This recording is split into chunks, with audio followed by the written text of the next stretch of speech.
हाय नमस्कार दोस्तों, स्वागत है आपका मेरे YouTube चैनल में जिसका नाम है लर्नोवा कॉमर्स एकेडमी। आप देख रहे हैं हमारे फाइनेंशियल मैनेजमेंट की सीरीज जिसके कॉन्सेप्ट लेक्चर्स हमने कंप्लीट किए।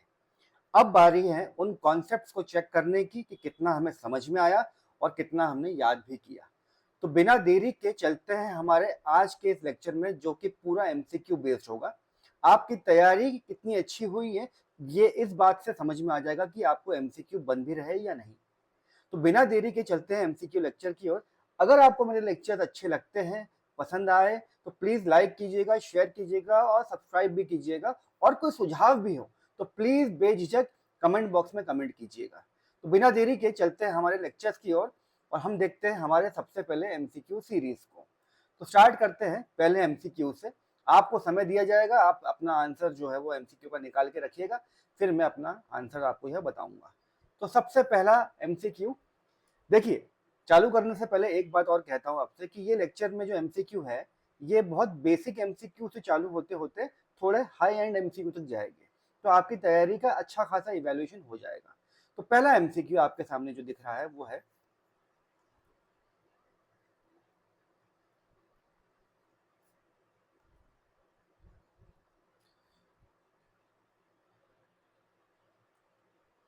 Which method considers the time value of money. इनमें से कौन सी विधि ऐसी है जिसमें समय की गणना को महत्व दिया जाता है मनी की वैल्यूएशन में। ऑप्शन है पे back period, accounting rate of return period, net present value method और नन ऑफ दीज। चलिए आप आंसर बताइए।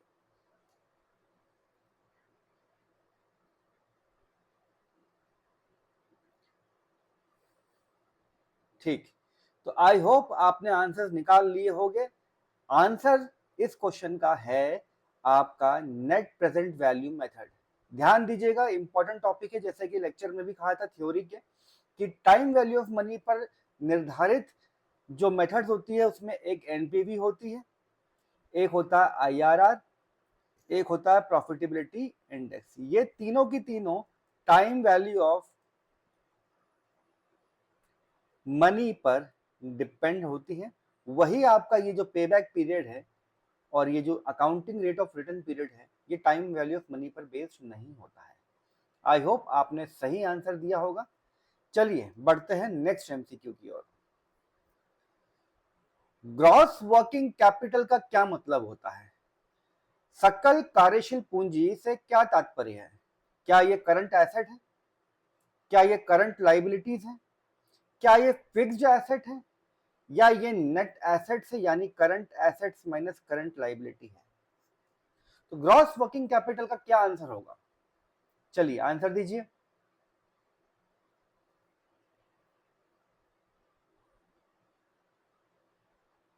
आई होप आपने आंसर अभी तक अपना डिसाइड कर लिया होगा। चलिए इसका आंसर देखते हैं। ग्रॉस वर्किंग कैपिटल यानी सकल कार्यशील पूंजी, जिसमें जो वर्ड चल रहा है ग्रॉस, उसको अगर हम ध्यान में रखें तो आपका आंसर होता है करंट एसेट। क्योंकि इसके अलावा एक दूसरा वर्ड है वो है नेट वर्किंग कैपिटल। और नेट वर्किंग कैपिटल का अगर हम फॉर्मूला पूछे तो वो हो जाएगा आपका current asset minus current liability. तो यहां पर ग्रॉस पूछा गया है तो आंसर हो गया आपका करंट एसेट्स। चलते हैं नेक्स्ट क्वेश्चन पर। कॉस्ट ऑफ कैपिटल, पूंजी की लागत, सामान्यतः किस रूप से व्यक्त की जाती है? Cost of capital is generally expressed as, क्या ये परसेंटेज में आंसर आता है? क्या रुपीज में आंसर आता है? क्या यूनिट्स में आंसर आता है? या ये रेशियो यानी अनुपात में आंसर आता है? तो प्रतिशत में, रुपए में, इकाई में या अनुपात में कॉस्ट ऑफ कैपिटल को हम जनरली किस तरीके से डिनोट करते हैं, उसका मेजरमेंट यूनिट क्या होता है? चलिए आंसर दीजिए सभी लोग। परसेंटेज, रुपीस, यूनिट और रेशियो, इनमें से क्या इसका आंसर होगा? चलिए आंसर देखते हैं। तो cost of capital is generally expressed as percentage. हम परसेंट में निकालते हैं कि हमारी लागत कितने प्रतिशत लग रही है। ठीक है, रुपीज में नहीं, रुपीज एक एब्सोल्यूट वैल्यू है। यूनिट्स में नहीं, ये इकाई की मापने की एक पैमाना जरूर है पर उसका पैमाने का दर ही क्लियर नहीं है। और अनुपात तो डेफिनेटली नहीं है। तो आंसर आपका हुआ दोस्तों परसेंटेज यानी प्रतिशत। अगले क्वेश्चन की ओर बढ़ते हैं। पूंजी संरचना यानी कैपिटल स्ट्रक्चर में क्या क्या शामिल होता है? एक कैपिटल स्ट्रक्चर को बनाने के लिए हम किन किन सोर्सेस का यूज करते हैं? क्या हम इक्विटी यानी समता, यानी सरल भाषा में शेयर्स का यूज करते हैं? क्या हम डेथ यानी ऋण पत्र का यूज करते हैं? क्या हम दोनों का यूज करते हैं, डेथ और इक्विटी दोनों का? या हम करंट एसेट से निकाल बनाते हैं हमारी फर्म का कैपिटल स्ट्रक्चर? तो जब फर्म का कैपिटल स्ट्रक्चर बनता है, पूंजी संरचित होती है, तो वो किससे होती है? इक्विटी से, डेथ इक्विटी से, या करंट एसेट से? चलिए आंसर दीजिए।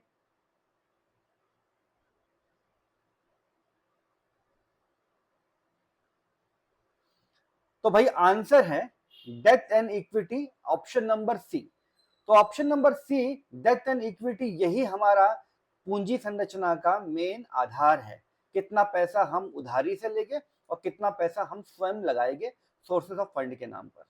तो आई होप ये आपको क्लियर हुआ होगा। चलते हैं अगले क्वेश्चन की ओर। आते हैं वित्तीय उत्तोलन यानी फाइनेंशियल लेवरेज कब उत्पन्न होता है? फाइनेंशियल लेवरेज कब उत्पन्न होता है? ठीक, क्या ये उत्पन्न होता है जब फर्म में फिक्स ऑपरेटिंग कॉस्ट लगता है? उत्पन्न होता है जब फर्म में फिक्स फाइनेंशियल चार्जेस होते हैं? उत्पन्न होता है जब फर्म में वेरिएबल कॉस्ट होता है? या करंट एसेट होता है?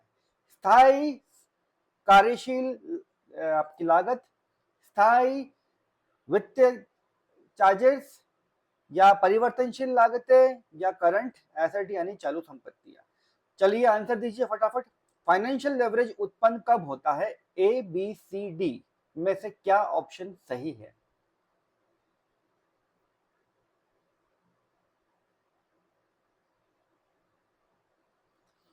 तो प्यारे दोस्तों, इसका आंसर है फिक्स्ड फाइनेंशियल चार्जेस।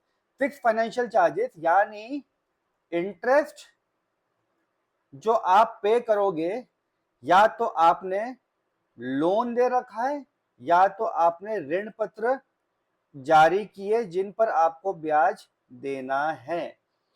तो ऋण पर जो आप ब्याज दे रहे हो वो आपकी फर्म के ऊपर एक भार है। किस तरह का भार है? वो एक वित्तीय भार है और वो फिक्स है। फर्म को प्रॉफिट लॉस कम ज्यादा, सेल्स बढ़े सेल्स कम हो, कोई फर्क ना पड़ता है, ब्याज तो देना ही पड़ेगा। तो फाइनेंशियल लेवरेज उठता है फाइनेंशियल चार्जेस से। वही ऑप्शन नंबर ए में जो लिखा हुआ है फिक्स्ड ऑपरेटिंग कॉस्ट, ये उत्पन्न होता है कब? ये उत्पन्न होता है जब हम बात करते हैं ऑपरेटिंग लेवरेज का। जब हम ऑपरेटिंग लेवरेज की बात करेंगे तो हम बात करते हैं कि फर्म के वो ऑपरेटिंग खर्चे, सैलरी, रेंट, फैक्ट्री का देना, बिजली का परमानेंट बिल जो आ रहा है, ये हमारी वो स्थायी ऑपरेटिंग लागतें हैं जिससे हमारी फर्म में ऑपरेटिंग लेवरेज उत्पन्न होता है। तो अभी के लिए आंसर हमारा B, fixed financial charges. I hope आपको क्लियर हुआ होगा। चलते हैं अगले क्वेश्चन की ओर। डिविडेंड जो दिया जा रहा है एडिशनल शेयर्स पे, यानी जो लाभांश देते हैं हम अतिरिक्त शेयरों पर, उसको क्या कहते हैं? अतिरिक्त शेयरों पे दिए जाने वाले लाभांश को क्या कहा जाता है? Cash dividend, stock dividend, interim dividend, या फाइनल डिविडेंड? चलिए भैया प्यारे दोस्तों, फटाफट इसका आंसर दीजिए कि अगर हम डिविडेंड दे रहे हैं अतिरिक्त शेयरों पर तो उसको क्या कहेंगे?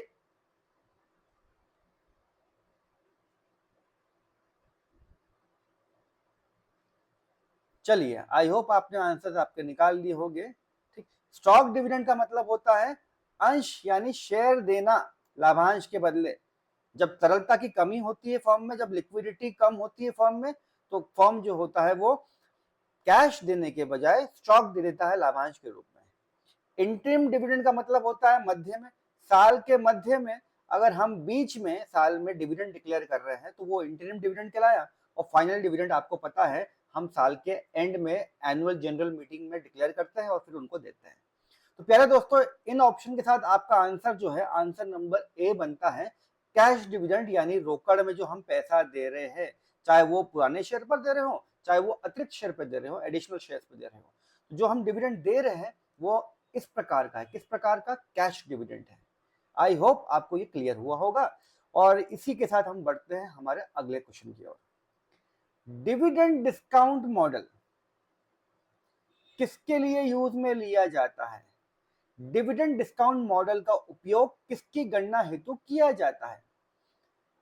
ऋण की लागत निकालने के लिए, कॉस्ट ऑफ डेथ, समता की लागत निकालने के लिए, cost of equity, preferential share की लागत निकालने के लिए, कॉस्ट ऑफ प्रेफरेंशियल शेयर, या weighted average cost of capital यानी कुल total average cost of capital निकालना है फर्म की, तब हम डिविडेंड डिस्काउंट मॉडल का यूज करेंगे।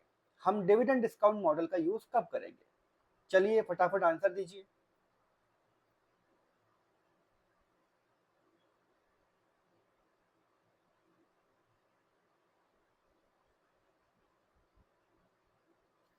तो प्यारे दोस्तों, आपका आंसर है WACC, weighted average cost of capital.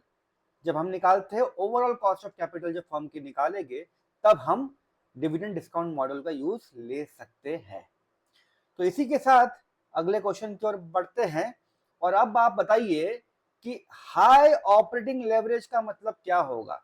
अगर उच्च परिचालन उत्तोलन है तो इसका मतलब क्या होगा? एक सेकेंड के लिए हम पॉज करते हैं और फिर स्टार्ट करते हैं। हाँ जी, क्वेश्चन क्या था? क्वेश्चन था हायर ऑपरेटिंग लेवरेज क्या दर्शाता है? उच्च परिचालन उत्तोलन क्या दर्शाता है? क्या दर्शाता है कि फर्म में फिक्स कॉस्ट ज्यादा है, हाई है, फर्म का वेरिएबल कॉस्ट हाई है, फर्म की सेल्स जो है वो कम है, या फर्म की रिस्क जो है वो कम है? बताइए भैया, हाई ऑपरेटिंग लेवरेज क्या इंडिकेट करता है? ऑपरेटिंग लेवरेज का फॉर्मूला सोचिए और उस हिसाब से आंसर दीजिए।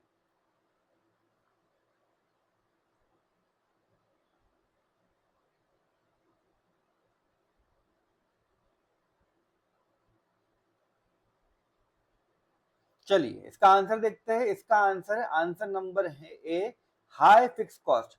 हाई फिक्स कॉस्ट का मतलब हाई फिक्स्ड ऑपरेटिंग कॉस्ट, वही जो पिछले अभी मैंने एमसीक्यू में भी कहा आपसे, जहां पे सैलरी, रेंट, रॉयल्टी, ट्रेडमार्क, ऐसा कुछ एक्सपेंस जो आपको करना पड़ रहा है, जिससे आपकी फर्म की फिक्स्ड ऑपरेटिंग कॉस्ट बढ़ रही है, वो होगा आपका इंडिकेटर जो दिखाएगा कि आपकी ऑपरेटिंग लेवरेज यानी आपका जो परिचालन का उत्तोलन है वो भी उच्च हो गया यानी हाई हो चुका है। तो प्यारे दोस्तों, आपको ये समझ में आया होगा कि ऑपरेटिंग लेवरेज किन चीजों से बढ़ता है। चलते हैं अगले क्वेश्चन पर। पे बैक पीरियड जो विधि है वो क्या मापती है, वो क्या मेजर करती है? पे बैक पीरियड विधि क्या वो प्रॉफिट को मेजर करती है? क्या वो लिक्विडिटी के रिकवरी टाइम को मेजर करती है? क्या वो कॉस्ट ऑफ कैपिटल को मेजर करती है? या वो ईपीएस को मेजर करती है? यानी क्या वो लाभ को मेजर करती है? क्या वो मेजर करती है कि कितने समय में पैसा वापस रिकवर होगा? क्या वो आपकी पूंजी की लागत को मापने का एक तरीका है पे बैक पीरियड? या आपके अर्निंग पर शेयर को पता करने के लिए हम पे बैक पीरियड का यूज लेते हैं? पे बैक पीरियड कैपिटल बजटिंग की टेक्निक है। थोड़ा याद कीजिए और सोच समझ के आंसर दीजिए।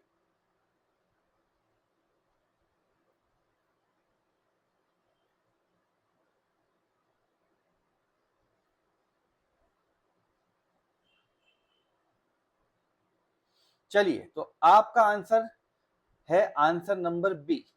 पे बैक पीरियड दिखाता है कि जितना हमने कैश आउटफ्लो किया है, यानी अगर कहूं क्या किया है, इन्वेस्टमेंट किया है, तो वो इन्वेस्टमेंट जो किया गया है उसको रिकवर करने में कितना टाइम लगेगा। तो रिकवरी टाइम की बात कर रहा है आपका पे बैक पीरियड। नाम भी बता रहा है कि आपके कितने समय में आपका जो इन्वेस्टमेंट है वो पे बैक होगा। तो ये रहा हमारा आंसर, आंसर नंबर बी, पे बैक पीरियड लिक्विडिटी के रिकवरी टाइम को मापता या मेजर करता है।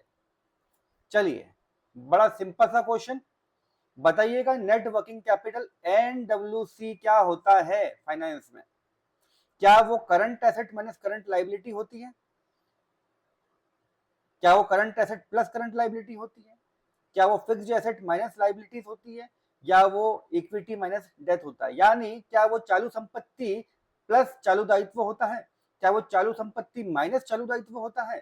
क्या वो फिक्स्ड एसेट यानी आपकी स्थायी संपत्ति माइनस आपके दायित्व होते हैं? या वो समता माइनस ऋण होता है?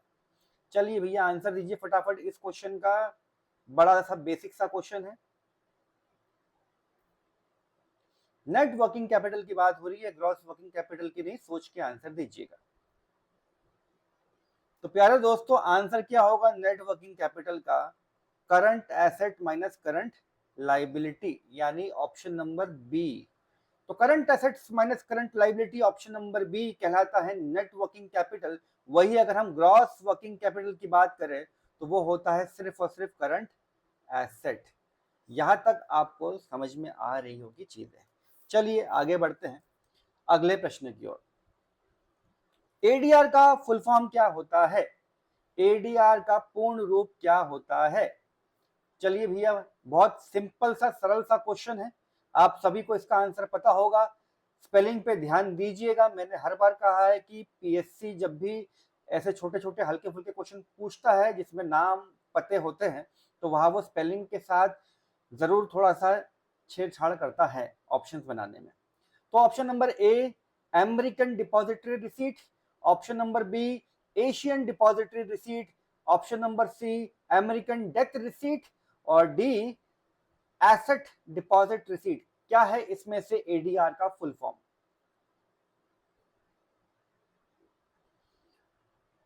तो आई होप आप सभी ने इसका आंसर सही निकाला होगा, सही चूज किया होगा।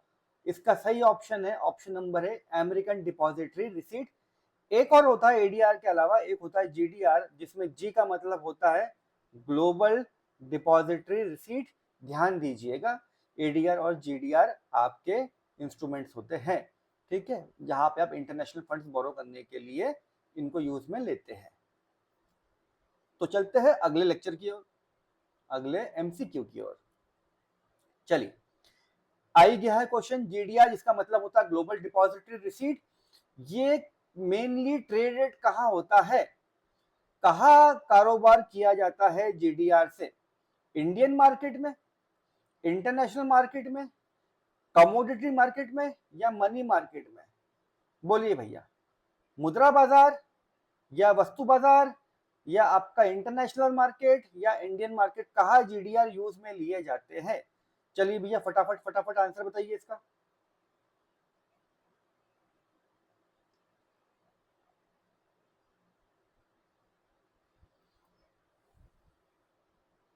तो जीडीआर जिसका फुल फॉर्म होता है ग्लोबल डिपॉजिटरी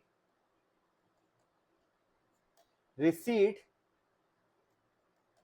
यूज में होता लिया जाता है इंटरनेशनल मार्केट से पैसा रेज करने के लिए। अगर आपको कंफ्यूजन अगर अभी भी कुछ हो तो प्लीज पिछले वीडियोस में जाइएगा। एडीआर और जीडीआर मैंने बहुत सरल शब्दों में समझाया है, 2 ही मिनट का टाइम लगेगा, उसको एक बार देखिएगा, आपको एडीआर और जीडीआर बिल्कुल 100% क्लियर हो जाएगा। तो प्यारे दोस्तों क्वेश्चन नंबर 12, जीडीआर कहाँ ट्रेड होता है? इंटरनेशनल मार्केट में, ऑप्शन नंबर बी इसका सही उत्तर। चलिए सेबी की स्थापना कब हुई थी? जल्दी बताइए, 1988 में, 1992 में, 1995 में, या 2000 में? बहुत सिंपल सा क्वेश्चन, और मैंने आपसे कहा भी था आपके थ्योरी लेक्चर्स में कि आप डेट भी निकालिएगा और महीना भी निकालिएगा जब आप सेबी के बारे में पता करने की बातें करो कि कब बना।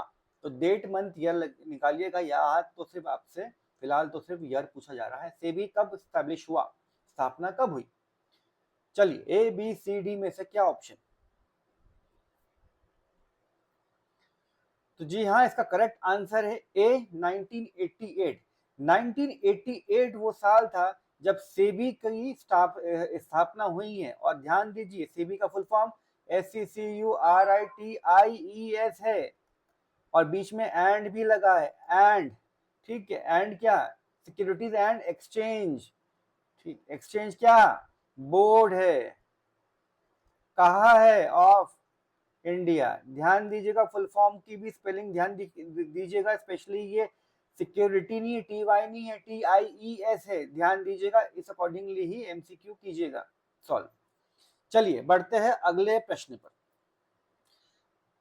Which is a credit rating agency in India? Bharat में निम्न में से कौन सी क्रेडिट रेटिंग एजेंसी है? कौन सी ऐसी एजेंसी है जो कंपनीज को रेट करती है A++ से लेकर D तक? क्या वो क्रिसिल है, क्या वो RBI है, क्या वो नाबार्ड है, क्या वो सिडबी है? इनमें से कौन सी एजेंसी कंपनीज को रेट करती है उनके फाइनेंशियल फंडामेंटल्स को देखते हुए? ऑप्शन A, B, C या D? जल्दी से फटाफट आंसर बताइए।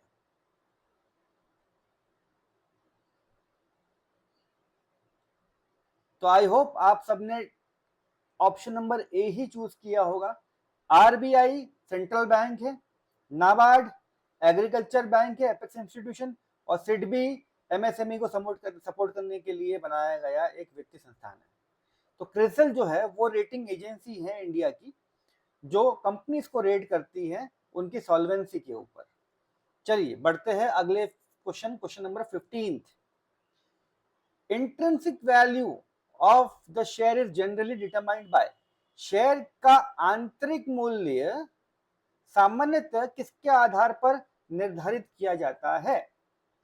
क्या वो मार्केट में जो रूमर फैला हुआ है कंपनी के बारे में, जो जो अफवाह फैली हुई है उसके ऊपर? क्या वो कंपनी के फंडामेंटल्स से निकाला जाता है आंतरिक वैल्यू, इंट्रिंसिक वैल्यू? क्या महंगाई यानी इन्फ्लेशन से पता की जाती है शेयर की आंतरिक वैल्यू, या अंदाजा सट्टा लगाकर हम पता करते हैं शेयर की इंट्रिंसिक वैल्यू यानी आंतरिक मूल्य? तो प्यारे दोस्तों फटाफट इसका आंसर दीजिए कि इसमें से कौन सा ऑप्शन जो है पता करता है शेयर की इंट्रिंसिक वैल्यू यानी शेयर की आंतरिक वैल्यू?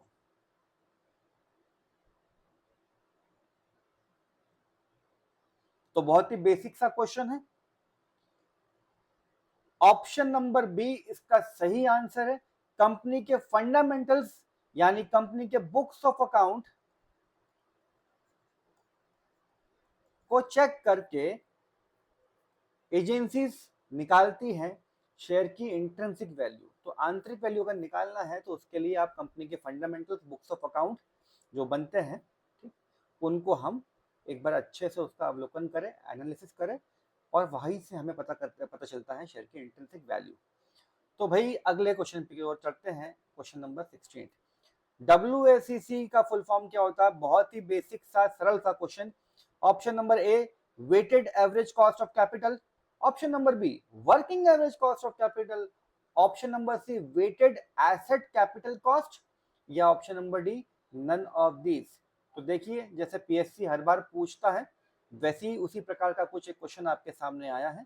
आप इसका आंसर बताइए कि WACC का फुल फॉर्म क्या होता है ABCD ऑप्शन में से?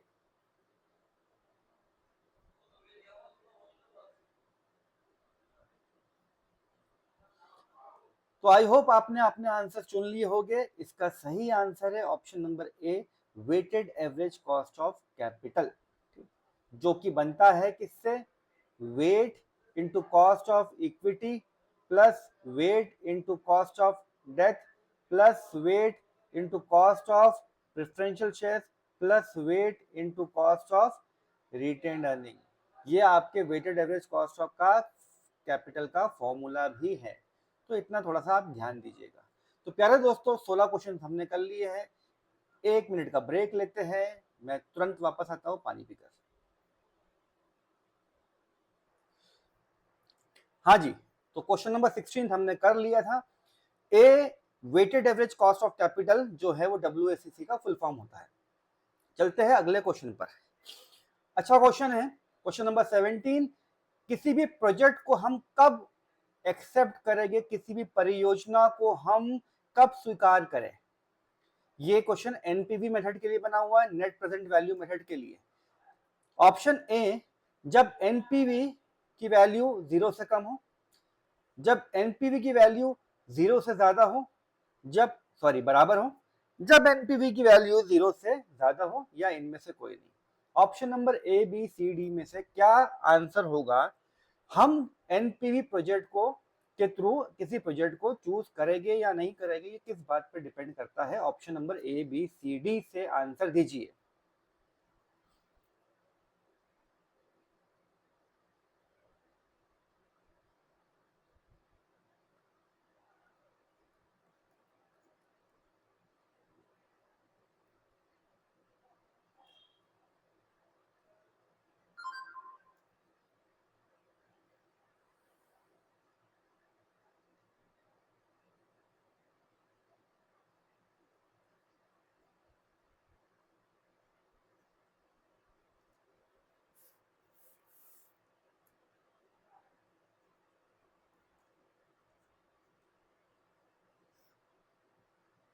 चलिए, option A B C D में से कौन सा आंसर है?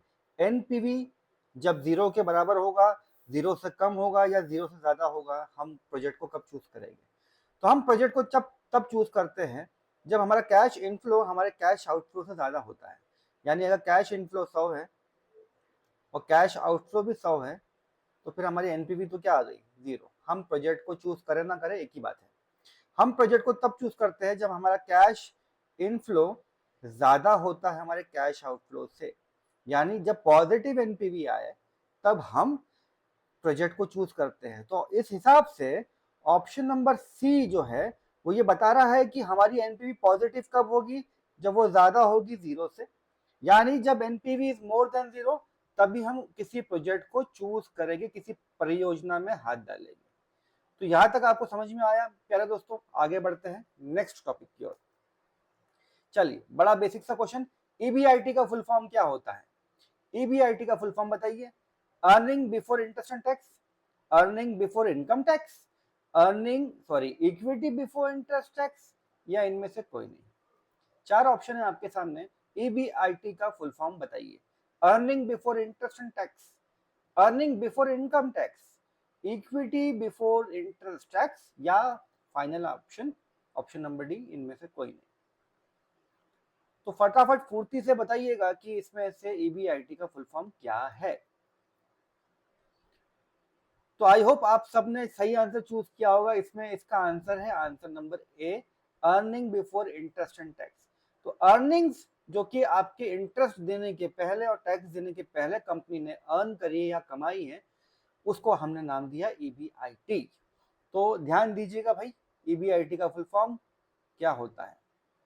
क्वेश्चन नंबर 19, वॉल्टर मॉडल जो वो किससे संबंधित है?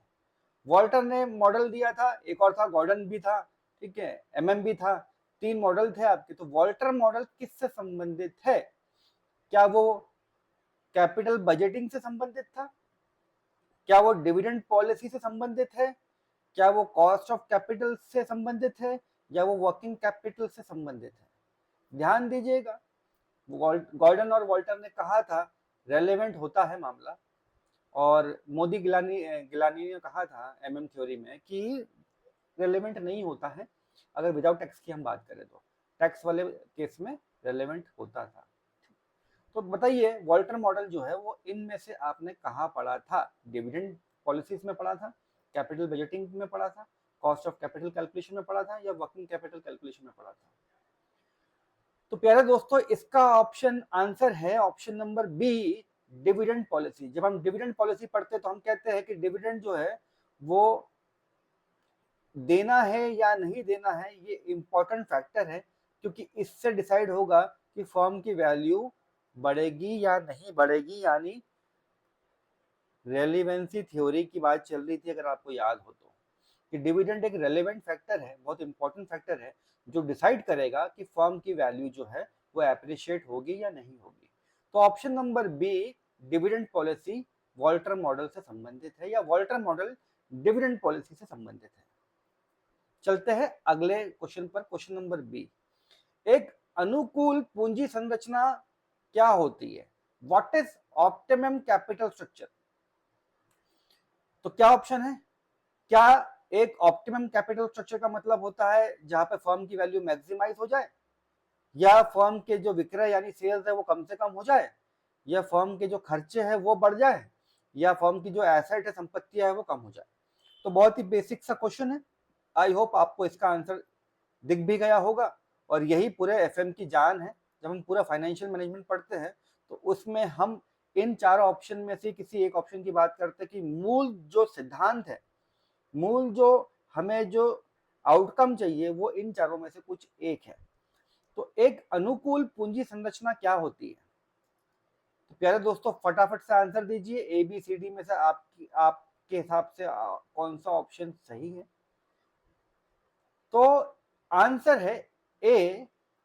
एक पूंजी संरचना को हम अनुकूल या ऑप्टिमम तब बोलते हैं जब वो फर्म की वैल्यू को बढ़ाए, यानी वैल्यू ऑफ इक्विटी बढ़े। ठीक, आपकी समता की जो वैल्यू है वो बढ़े तो फर्म की वैल्यू बढ़ती है। तो option number A, maximise the firm value, that is an optimum capital structure. चलिए बढ़ते हैं अगले क्वेश्चन की ओर, और यहां से क्वेश्चन थोड़े से अच्छे होने वाले हैं। क्वेश्चन नंबर 1 पे आते हैं। फिर से लेवल थोड़ा सा इस बार बेटर हो जाएगा, बेटर से लेके थोड़ा और अच्छे तक जाएगा, हाई तक। तो मोदी गिलानी मिलर की जो प्रपोजिशन थी, यानी उनका जो कहना था, केस 1 जहां पर वो टैक्सेशन की बात नहीं करते, उन्होंने क्या कहा कि फर्म का मूल्य किस पे डिपेंड करता है, या डिपेंड करता भी कि नहीं करता है। क्या अगर आप ऋण बढ़ाओगे तो फर्म की वैल्यू बढ़ेगी? क्या आप ऋण कम करोगे तो फर्म की वैल्यू बढ़ेगी? क्या पूंजी संरचना और फर्म की वैल्यू के बीच में कोई संबंध नहीं है? क्या फर्म की वैल्यू डिपेंड करेगी डिविडेंड देना भी है या नहीं, यानी डिविडेंड पॉलिसी पे? तो according to MM proposition 1, that is without taxes the value of the firm depends upon, या increases with death, decreases with death, is dependent on capital structure, depends upon dividend policy। तो प्यारे दोस्तों, इन चारों में से कोई एक इसका सही आंसर है। सोचिए और सोच समझ के ऑप्शन पे टिक कीजिए। समय आपके पास अभी है।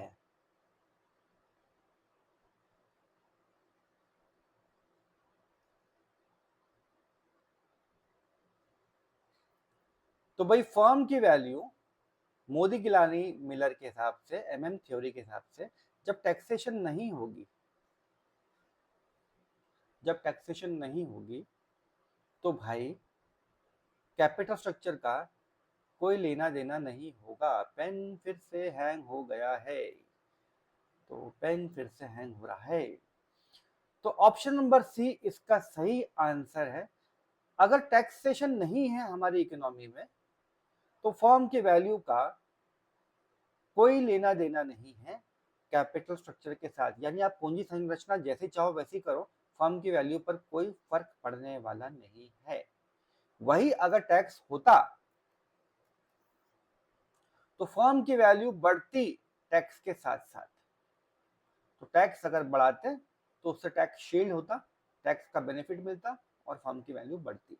फिलहाल ऑप्शन नंबर सी इसका सही आंसर है कि दोनों के बीच में परस्पर कोई संबंध नहीं है पूंजी संरचना और फर्म की मूल्य में। Value of the firm is independent of the capital structure. चलते हैं अगले क्वेश्चन की ओर। चलिए, कंपनी की ईबीआईटी दी हुई है 5 लाख और 1 लाख रुपए का दिया हुआ है ब्याज। आपसे बोला जा रहा है कि निकाल के दिखाओ फाइनेंशियल लेवरेज। इस प्रकार के क्वेश्चन असिस्टेंट प्रोफेसर एग्जाम 2017 जब हुई थी ना, तो यहाँ से क्वेश्चन पूछा था उन्होंने फाइनेंशियल मैनेजमेंट अपने लेवरेज से। तो थोड़ा ध्यान से कीजिएगा। तो फाइनेंशियल लेवरेज का फॉर्मूला क्या होता है बताइए? हाँ जी, EBIT अपॉन EBT। और EBT कैसे निकलेगा? EBT होगा EBIT माइनस इंटरेस्ट। तो EBIT तो जो अपना दिया हुआ है, कितना दिया है? 5 लाख, और इंटरेस्ट कितना दिया है 1 लाख।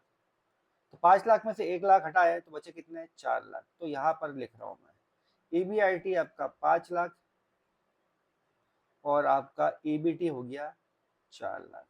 तो क्या आंसर आने वाला है बताइए। ठीक, 5/4 कितना आएगा?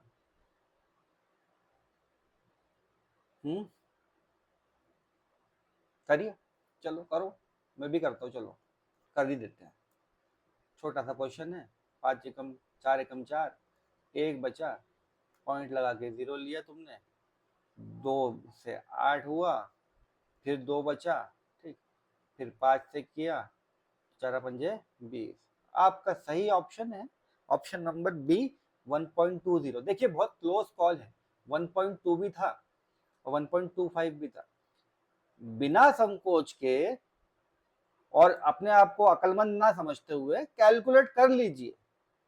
भैया एक क्वेश्चन जो है वो आपके सिलेक्शन का बहुत बड़ा रोल, सिलेक्शन में रोल निभा रहा है और अच्छा खासा रोल निभा रहा है। तो भैया बिना संकोच के, छोटा सी कैलकुलेशन है, बेसिक सी कहानी है, भले ही लग रहा होगा कि क्या बचपना चल रहा है, बाकी यहाँ पर करियर का सवाल है, हम गलती नहीं कर सकते, तो कैलकुलेट करके देख लीजिए। तो ऑप्शन नंबर बी 1.25 आपका सही आंसर है।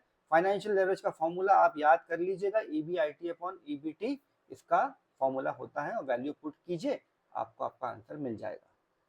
चलते हैं अगले प्रश्न की ओर। Internal rate of return IRR, आंतरिक rate of return is the discount rate at which, IRR वह छूट दर है जिस पर PI 0 होता है, NPV 0 होता है, ARR 0 होता है या पे बैक पीरियड 0 होता है। चलिए भैया क्वेश्चन अच्छा है, इसके ऑप्शंस के आंसर दीजिए।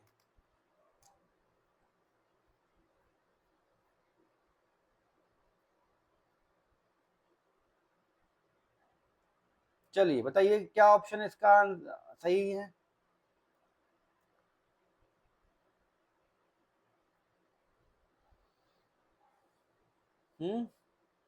ध्यान रखिए एनपीवी हमेशा इसी की बात करता है कि 0 करना है भाई, जिस परसेंट पे 0 हो जाएगा वो हमारा IRR होगा। पर क्या 0 होगा? ऑप्शन नंबर बी, जहां पर एनपीवी 0 होगा, यानी अगर 1 लाख का आपका कैश इनफ्लो है और 1 लाख का ही आपका कैश आउटफ्लो है, तो आपका एनपीवी क्या है? 0 है। तो 1 लाख का इनफ्लो अगर 12% पे जनरेट हो रहा है और वहां जाके एनपीवी 0 हो रही है, तो वो 12% कहलाएगा आपका IRR। तो IRR क्या है? IRR वो डिस्काउंटेड रेट है जहां पर आपका एनपीवी क्या हो जाता है? 0 हो जाता है। भैया क्वेश्चन ध्यान से कीजिएगा, अगर किसी भी प्रकार का कंफ्यूजन है तो प्लीज लेक्चर में जाइए, कॉन्सेप्ट को एक बार वापस से पलटाइए, सुनिए, नोट डाउन कीजिए, रिवाइज कीजिए, समझिए, तब जाके आपसे ये क्वेश्चन बनेंगे। चलिए, वॉल्टर डिविडेंड मॉडल जो अभी हमने पढ़ा पीछे MCQ में, इनमें से कौन सा उसका अजम्पशन नहीं है? ऑप्शन में से कौन सा वॉल्टर मॉडल की मान्यता नहीं है? वॉल्टर मॉडल क्या कह रहा है? क्या वो कह रहा है कि फर्म की फाइनेंसिंग जो होगी, फर्म जो अपना फंड इकट्ठा करेगा वो पूरा के पूरा इंटरनल फाइनेंसिंग से करेगा? वॉल्टर मॉडल क्या कह रहा है? Cost of rate of return जो होगा वो कांस्टेंट होगा, कॉस्ट ऑफ कैपिटल कांस्टेंट होगा, या कॉर्पोरेट टैक्सेस नहीं होंगे? इनमें से कौन सा अजम्पशन नहीं है बोला है भैया। ध्यान दीजिए, नॉट वाले क्वेश्चन PSC के पेपर के फेवरेट होते हैं, नॉट वाले नहीं वाले, इन पे बहुत शांति से काम कीजिएगा। बोलिए फटाफट आंसर दीजिए भैया, वॉल्टर डिविडेंड मॉडल में से कौन सा अजम्पशन नहीं है? क्या वॉल्टर ने कहा कि इंटरनल फाइनेंसिंग नहीं होगी?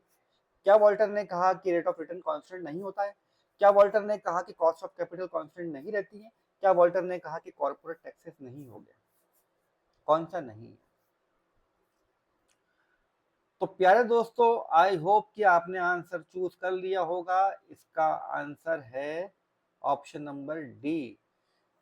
वॉल्टर डिविडेंड मॉडल टैक्सेशन की बातें नहीं करता है। ठीक है, तो आई होप ये आपको क्लियर होगा। बाकी सब इसके अजम्पशंस है, ये बेस मानते हुए वॉल्टर ने अपनी थ्योरी बनाई थी। चलते हैं अगले क्वेश्चन की ओर। ऑपरेटिंग लेवरेज और बिजनेस रिस्क के बीच में क्या संबंध है, यानी ऑपरेटिंग लेवरेज और व्यवसायिक जोखिम के बीच में क्या संबंध है।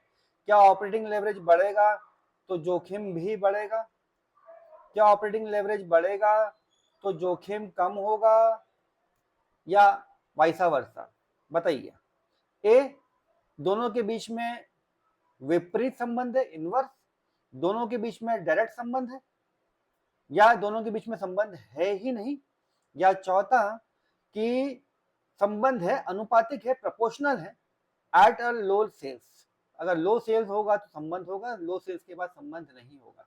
बताइए, आपका रिस्क ऑपरेटिंग लेवरेज के बढ़ने से बढ़ेगा कि आपकी कंपनी का रिस्क ऑपरेटिंग लेवरेज बढ़ने से कम होगा, या कुछ नहीं होगा, कैसा होगा। जैसे जैसे ऑपरेटिंग लेवरेज बढ़ेगा बिजनेस रिस्क भी साथ साथ बढ़ेगा। ऑप्शन नंबर बी जो है वो आपका सही आंसर है। ठीक, तो डायरेक्ट रिलेशनशिप है, ऑपरेटिंग लेवरेज बढ़ने से बिजनेस का रिस्क भी बढ़ता है। ठीक, और ये होता है आपका अनसिस्टमैटिक रिस्क, जो कि हम फाइनेंस में डिटेल में पढ़ते हैं, फिलहाल आपके सिलेबस में इतना नहीं है। पर भैया ऑप्शन नंबर बी आपका यहाँ पर सही उत्तर है। बढ़ते हैं अगले प्रश्न पे। फिर एक क्वेश्चन आया हुआ है, कैलकुलेशन है। एक प्रोजेक्ट है, वो डेटा दे रहा है अपने को, उस प्रोजेक्ट में इतना पैसा लगने वाला, कितना लगने वाला है आउटफ्लो के नाम पर, 1 लाख रुपए। वो प्रोजेक्ट आपको पहले साल में 60,000 रुपए निकाल के देगा, और दूसरे साल में वो प्रोजेक्ट आपको 50,000 रुपए निकाल के देगा। आपसे पूछा गया कि पे बैक पीरियड निकाल के दीजिए, कितने साल में आपका 1 लाख रुपए रिकवर होगा। थोड़ा सा ध्यान से कीजिएगा।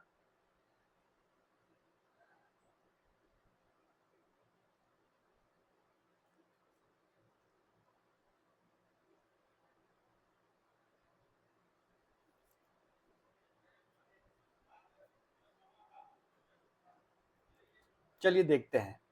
देखो, 1 लाख रुपए लगाया, पहले साल निकल गए कितने, 60। दूसरे साल कितना निकल रहा है, 50। अब दूसरे साल 50 निकल रहे हैं पूरे 12 महीने में। ठीक है, हमें कितने चाहिए थे, हमें चाहिए थे 40। ठीक, तो बताइए, आपको 40 निकालने हैं 50 में से, कितने टाइम में आएगा। 1 साल तो पक्का हो गया, 1 साल में आपको 60 मिल गए, बाकी के 40 कितने टाइम में आएंगे, फुर्ती से बताइए।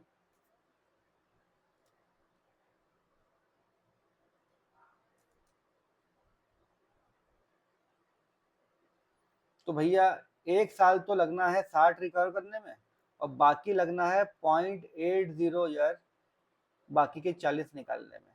यानी ऑप्शन नंबर सी आपका यहाँ पर करेक्ट आंसर है। ध्यान दीजिएगा, पूरा 1 लाख रुपए निकालना है आपको 1 साल, और ये 0.80 ईयर्स में आपका पूरा पैसा जो है वो रिकवर होके आ रहा है। कैलकुलेशन जो है वो आप बेसिक सा भी कर सकते हैं, चेक करके, जैसा अपन ने किया। आप चाहो तो इसको फॉर्मूले में पुट करके भी निकाल सकते हैं। तो ऑप्शन नंबर सी इसमें आपका सही आंसर हुआ। अगला question, cost of retained earning is generally क्या होता है। ठीक, अवितरित लाभ, जो लाभ आपने अपने शेयर होल्डर्स को नहीं बांटा, जिसको हम रिटेन्ड अर्निंग कहते हैं,